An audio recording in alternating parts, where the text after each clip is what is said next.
I think the most important factor is, what do your assets consist of? Many people own a home, many people have a life insurance policy or two, some people have investment accounts, some people own stock in privately held companies. Many people have collectibles, whether they're jewelry or stamps or coins, but things that have been passed down to them over the generations. I've got my grandfather's watch in my drawer at home, some other heirloom items. Not necessarily valuable items, but I've certainly provided for where I want those assets to go when it's my time to pass them on. So I think the first factor is, what assets do you own?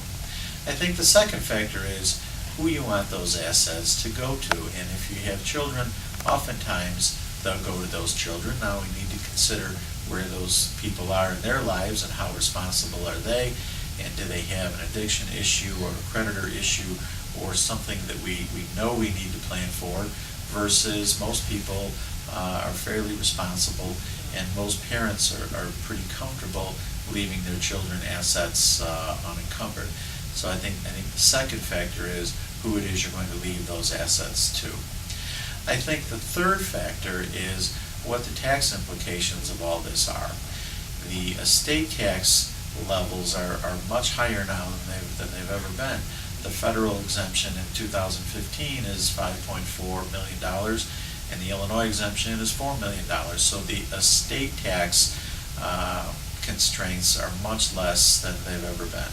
However, the income tax planning associated with these assets has become that much more important, because for the people who inherit those assets, they now have taxable issues when they turn around and sell them. So I think the number three factor is, what are the tax implications of these assets?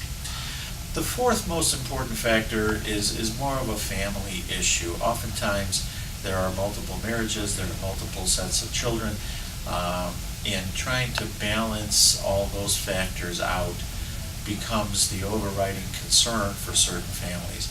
And parents want to treat their children equally, but children are inherently unequal. They're different ages, they're different mindsets, they're different thought processes. We're all different, and children aren't any more similar than the rest of us. So I think that the whole family paradigm is the number four factor to consider when doing an estate plan. I think the fifth largest factor to consider is how you want the estate managed. Most of our clients have their assets put in a revocable living trust, so that the entire administration process is private and is quick and is inexpensive compared to a probate process, and we can incorporate tax savings within that process as well. We can also incorporate very personalized planning for each of the children, for each of the extended family members, if they're mentioned, because all those people are very different, and we have to treat them that way.